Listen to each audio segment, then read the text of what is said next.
Hello साथियों, मैं ब्रिजेश कुशवाहा स्वागत करता हूं प्रतिज्ञा कोचिंग संस्थान में। तो आज हम लोग क्लास 7 का पाठ 4 पर्सनली 4.2 का क्वेश्चन नंबर 2 सॉल्व करेंगे। क्वेश्चन नंबर 2 यहाँ पर दिया है कि गणित की एक परीक्षा में 15 विद्यार्थियों द्वारा 25 पूर्णांकों में से प्राप्त किए गए अंक निम्नलिखित है। यानी 15 को स्टूडेंट टेस्ट दे रहा है, 25 नंबर का टेस्ट हो रहा है, उसमें से सभी स्टूडेंट यहाँ पर अंक प्राप्त किया है। जैसे 5 नंबर कितना, 5 नंबर मात्र एक ही स्टूडेंट लाया है, तो मिलान चिन्ह से इसका बनाएंगे क्योंकि पहले बहुलक निकालना है।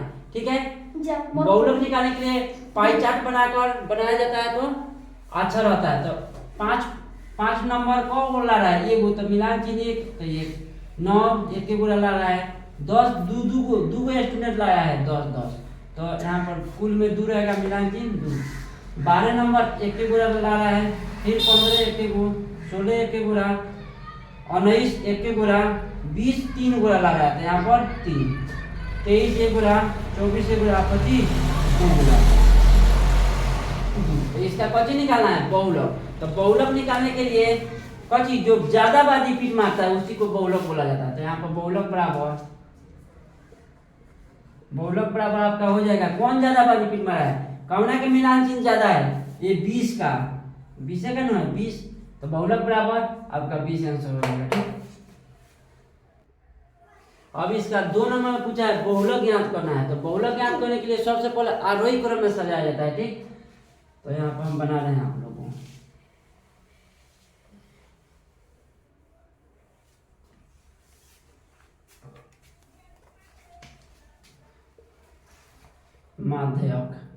माध्यक निकालने के लिए कुछ किया जाता है, आरोही क्रम में सजाया जाता है। तो आरोही क्रम में सजाने से पहले यहाँ पर मिलान चिन्ह बनाए हैं, तो आरोही क्रम में नहीं बनाया, पहले छोटा उससे बड़ा लिखे हैं, तो इसी को यहाँ पर लिख देंगे 5 9 10 12 15 16 19, 10 2 गो है, 10 यहाँ पे और 10 लिखेंगे, 12 15 16 19 उसके बाद 20 3 गो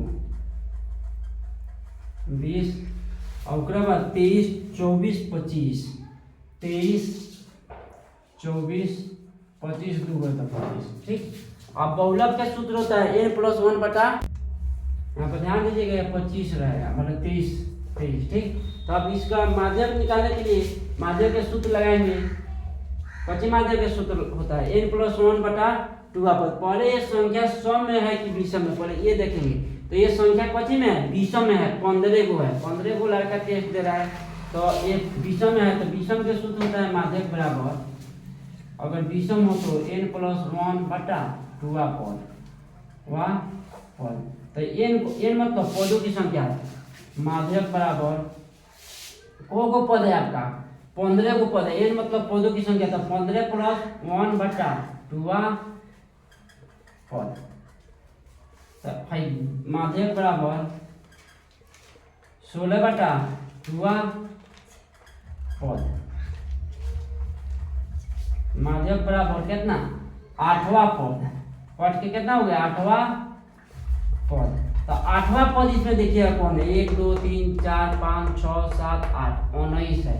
तो आपका माध्यक कितना हो जाएगा, माध्यक बराबर 8वां पद कितना है 19 है, 19 आंसर हो गया माध्यक। और इसी में बोला है कि बताना है कौन ज्यादा है कि बराबर है। तो हमको कितना हम निकाले, बहुलक 20 आया है आपका, और माध्यक कितना आ गया 15 है। तो क्वेश्चन में बोला है कि ये समान है, तो लिखेंगे नहीं, ये समान नहीं है, माध्यक और बहुलक आपस में बराबर नहीं है, तो लिखेंगे नहीं ये समान नहीं है। आप माध्यक और बहुलक भी लिख सकते हैं कि समान नहीं है। अब हम लोग क्वेश्चन नंबर 3 का सॉल्व करेंगे। क्वेश्चन नंबर 3 यहाँ पर ध्यान दीजिएगा, निम्नलिखित आंकड़ों के बहुलक और माध्यक ज्ञात कीजिए। ठीक, यहाँ पर आंकड़ा दिया है, इसको हम लिख दिए हैं, यहाँ पर अंकित कर दिए हैं, और एक नीचे बोला है कि क्या इनमें एक से अधिक बहुलक है। तो पाई चार्ट द्वारा बनाएंगे तो अच्छा रहेगा, तो यहाँ पर हम पाई चार्ट में भी सजा दिए हैं। जैसे 32 को है, एक गो है, 35 भी एक गो है, 36 भी एक गो। ठीक, तो यहाँ पर कुल में भी लिखा जाता है एक एक एक एक को है 3 गो, फिर एगो 3 गो एगो। ठीक, अब एक बाद पूछा है बहुलक ज्ञात करें। तो बहुलक के लिए जो बार बार रिपीट करता है, तो यहाँ पर हम बहुलक आप लोग के सामने लिख रहे हैं। बहुलक बराबर इसमें कोना के मिलान चिन्ह ज्यादा है वह बहुलक कहलाएगा। यानी पहिलका में 37 ज्यादा बार आया है, वो भी 3 बार आया है, ओकरा बाद 42 भी 3 बार आया है, तो बहुलक इसमें 2 गो होगा। बहुलक बराबर 42 37 को भी आया आपका 3 में। यहाँ पर ध्यान दीजिएगा, ये 37 नहीं, 37 एक बार आया, 38 3 बार आया, 38 के सामने 3 है, फिर 42 के सामने 3 है, नहीं 43 के सामने 3 है। ठीक, तो इसमें 38 हो गया।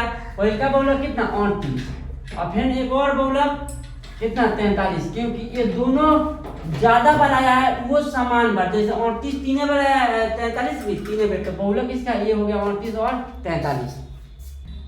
अब इसी में बहुलक यदि माध्यक भी ज्ञात करना है, तो माध्यक के लिए अगर विषम संख्या में रहेगा तो n+1/2 और वही क्रम में सजाने के बाद, तो इसका हम अब माध्यक निकालना है।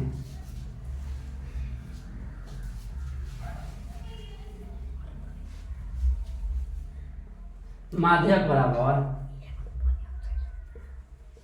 बराबर आरोही क्रम में पहले सजाइए। जैसे आरोही क्रम में यहाँ पर लिख दिए हैं, इसी को यहाँ पर लिख देना है 32 35 36 37 38 38 3 गो है, 38 उसके बाद 40 42 40 42, एक बाद 43 3 गो है, 43 43 43, अब उसके बाद 35 और 45 है, 45 47, उसके बाद 50। ठीक, तो ये जो माध्यक के आरोही क्रम में सजा दिए, इसके बाद सूत्र लिखेंगे माध्यक बराबर n+1/2 तो n को है, पदों की संख्या को है 15 को। माध्यक बराबर 15 + 1/2 तो ये 16/2 कट के माध्यक बराबर कितना हो गया 16 पद। आप इधर से 16 को पद गिन के लिख दीजिएगा, 1 2 3 4 5 6 7 8 9, कटेगा जुटेगा तो 16 कट के 8 हुआ। कौन पद हुआ 8वां पद, 1 2 3 4 5 6 7 8, 8वां पद आपका कितना हो गया 40। तो माध्यक बराबर आपका आंसर कितना हो जाएगा 40 हो गया माध्यक। अब हम लोग क्वेश्चन नंबर 3 का सॉल्व करेंगे। 3 नंबर क्वेश्चन सॉल्व कर चुके हैं, अब 4 का सॉल्व करेंगे। 4 नंबर दिया है, एक टीम ने फुटबॉल के 10 मैचों में निम्नलिखित गोल किए। यहाँ पर 200 को दिया है, एक नीचे दिया है इन गोल का माध्यक और बहुलक, यानी ये जो सामने दिया है इसका माध्य और माध्यक बहुलक ज्ञात करना है। तो हम माध्यक बहुलक बहुत ही क्वेश्चन में बार बार रिपीट कर रहे हैं, तो इसलिए ये क्वेश्चन को आप लोग खुद से बनाइएगा। ठीक, इसको HW दे रहे हैं। और 5 नंबर इसका अगला क्वेश्चन है, बताइए कि निम्नलिखित कथन सत्य है अथवा असत्य है। 5 नंबर में सत्य असत्य बताना है। 5 नंबर क्वेश्चन में सत्य असत्य बताना है, सत्य असत्य बताना है आपको। ठीक, तो ये सारणी जो दिया गया है 5 नंबर में, इसका पढ़ेंगे और सत्य असत्य बताएंगे। जैसे 1 नंबर में दिया है, 1 नंबर में दिया है माध्य प्रत्येक प्रेक्षणों में से बड़ा होता है, माध्य प्रत्येक प्रेक्षणों से बड़ा नहीं होता है, असत्य है। ठीक, 2 में दिया है माध्य प्रत्येक प्रेक्षणों में छोटा होता है। 2 नंबर में माध्य निश्चित नहीं है कि सभी प्रेक्षणों में छोटा ही होगा, इसलिए यह भी असत्य है। ठीक, 3 नंबर में देखिएगा माध्य सबसे बड़े और सबसे छोटे प्रेक्षणों के बीच में स्थित होता है। हाँ, बड़े और छोटे प्रेक्षणों को बीच में ही माध्य स्थित होता है। तो 3 नंबर बच हो जाएगा सत्य। 4 नंबर यहाँ पर देखिएगा, 4 नंबर में दिया है 2 संख्याओं का माध्य सदैव उनके बीच में स्थित होता है, ये भी सत्य है। 2 संख्याओं का माध्य बीच में स्थित रहेगा, तो 4 नंबर भी सत्य है। ठीक, 5 नंबर में दिया है माध्य दिए गए आंकड़ों में से एक संख्या हो सकता है, ये निश्चित नहीं है लेकिन हो भी सकता है, तो इसलिए इसका भी सत्य है। ठीक, 5 के बाद 6 नंबर, ये निश्चित है, ये कोनो ना कोनो एक संख्या पीछे में तो होगा, कोई के एक संख्या कहीं माध्य बोला जाता है, वैसा ही सारणी बोल देता है कि ये माध्य निकालने पर उसी में से कोई ना कोई एक अंक रहता है, इसलिए सत्य है। तो अब इसका 6 नंबर दिया है कि बहुलक सदैव आंकड़ों में से एक ही संख्या हो सकती है। तो सत्य है, बहुलक एक ही संख्या हो सकती है जो बार बार रिपीट करता है, तो ये भी सत्य है। ठीक, और उसके बाद 7 नंबर हम बना रहे हैं। 7 नंबर माध्य आंकड़ों में से सदैव एक संख्या हो सकता है।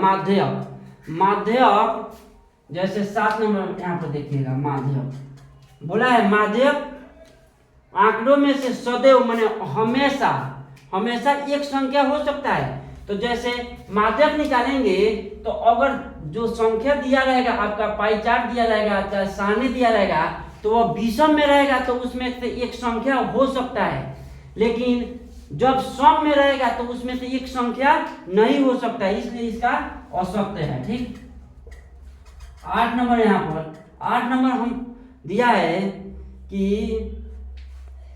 आंकड़े 3, 4, 5 का माध्य 4 है। 3, 4, 5, 3 + 4 + 5 का माध्य को दिया है 4। को संख्या 1, 2, 3, तो 3, 4, 3, 7, 7, 5, 11, 11 बटा 3 करेंगे, कट के 4 आएगा, नहीं आएगा, ये कट के 4 नहीं आएगा, तो इसका माध्य 4 नहीं होगा, जबकि इसका माध्य को बोला है 4 बोला है, तो इसलिए ये भी असत्य होगा। ठीक, आगे आपका आंसर यहाँ पर ध्यान दीजिएगा। 8 नंबर में 4, 3, 7 और 5, 12 यहाँ पर 12 बटा 3, एक हो जाएगा, 4 हो जाएगा, तो इसलिए इसका माध्य 4 दिया है, तो ये सत्य है। ठीक, सत्य है।